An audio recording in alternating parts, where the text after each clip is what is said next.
It's the off-market deals. Let me know if you guys can see this screen. I just changed it to, okay, awesome. I could see it.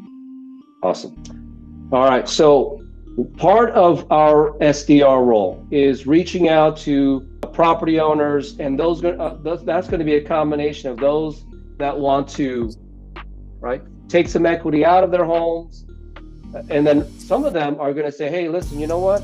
I'm not actually looking to take some equity out, but I am looking to potentially sell, okay? Once you hear those buying signals, that's going to be an off-market opportunity, okay? And there are going to be specific opportunities that you want to pay more attention to than others. There's going to be the traditional people, those that, hey, listen, we've lived in our home for quite some time.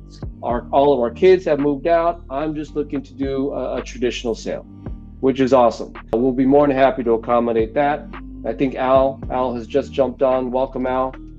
And again, if you guys have not met Al, I'm pretty sure most of you guys have. Al runs our real estate side, so he has a tremendous amount of knowledge. Him and I actually go way back. I was the best man at his wedding. And so again, we Eddie, Albert, Tom, if you guys have met him, I've met all of them. We've all been working together for quite some time. So trust these guys. I trust these guys, and I lean on them for a tremendous amount of wisdom and knowledge, especially about business, but also as a person as well as people, okay?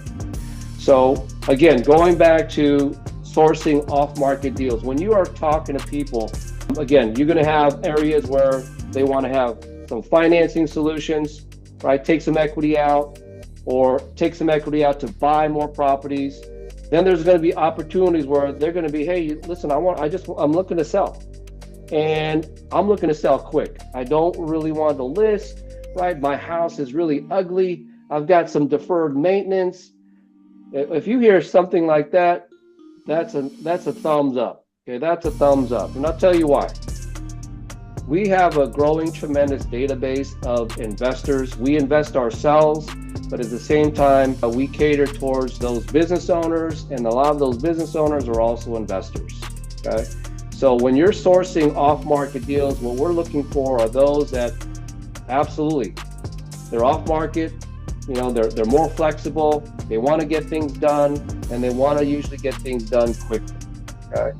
So normally if you have a scenario like that, and if you can see this top portion here, less competition, right? Not everybody will know about that. There's going to be better margins for the investor, for us, if we take that in-house. Usually the negotiation, since we're direct, okay, we're going to be able to better understand what their requirements are. We are looking for flexibility on the terms, not just for ourselves, but for our investors. And then obviously the opportunity to create value, okay? If we are finding off-market deals, and if you guys are becoming on the pathway to agents on the real estate side, I want you guys to focus on finding listings, okay? Once you guys find listings, then everything else will come into play. We'll probably already have a buyer for that from a traditional perspective and or from an investor perspective, okay? Now, it's totally going to be up to you to negotiate with our seller or with your seller. What's the total commission going to be? Is it going to be just for the listing side? Is it going to be for the buying side? And then we might want to negotiate, hey, what happens if I find my own buyer? Okay. And normally what that happens is that sometimes they're okay with that. Sometimes they're not okay with that. We just got to make sure that full disclosure is available. Okay. Some examples, right? There are going to be some people that are already online, for sale by owner listings. Okay. Many of those guys that sell for sale by owner going to end up with an agent. Because simply for sale by owners, if they're not savvy on the back end, they're not going to have time to deal with clients. They're not going to have time to negotiate. They're not going to have, the wherewithal to kind of handle all the paperwork or the transaction. That's the majority of the case. Some people will be fine with that, but for some that say, hey, listen, this is too much, for sale by owner listings that you find online, many of them will end up selling through an agent. So that's a great area for you to reach out to. Inherited homes. Inherited homes means that if there's a situation where there's probate, if there's been a death in the family, many of those times those homes will transfer over to their heirs or to their family. Sometimes those families are living in other states. They can't handle the mortgage payments. So they look at areas for solutions, and that usually comes through, hey, I may need to sell this. I need to work through the courts to get approval, but they are looking to potentially sell that property, okay? An area for referrals is probate attorneys, okay? So if you want to source off-market deals, for sale by owner, they usually post that online. You can always search online.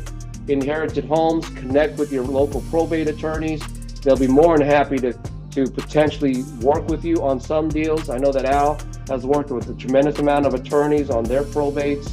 Sometimes they're hairy though, right? Sometimes there's a lot of things going on, but you have to be professional, lean on us for that back-end support. But make sure that you understand that's a process. So inherited homes got to be sensitive to the family and be able to understand how that works.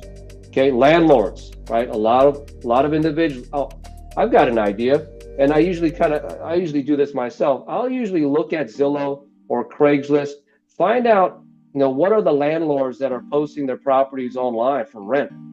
Because why? Because their properties are vacant, right? They've got a rental property that's vacant. Why don't I reach out?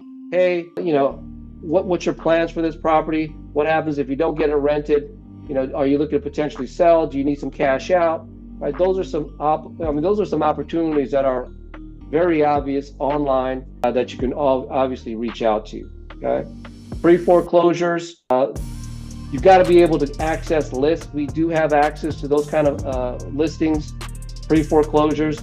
But if you even go on Zillow, they even showcase those as well. So anything online that you have access to, you can actually easily find some of these off-market deals. Pre-foreclosures, I can see that on Zillow, preforeclosure.com. You can see these all over the place. Tax defaulted, a little bit more tougher to find, but there are data providers that can provide that type of list. And then driving through your neighborhood, right? There's going to be some areas where, hey, you know what? That's a great area, but I see this house. I'm not too sure what's going on there, but you got weeds kind of, overgrown. You've got, looks like newspapers are piling up. Hey, jot that down. Jot down that address. We can provide you with the tools to kind of skip trace the back end, find out who the owner is, find out what the phone number or email is. It's very easy to skip trace anybody. You can Google search anybody and find out who the owner of the property is. Okay?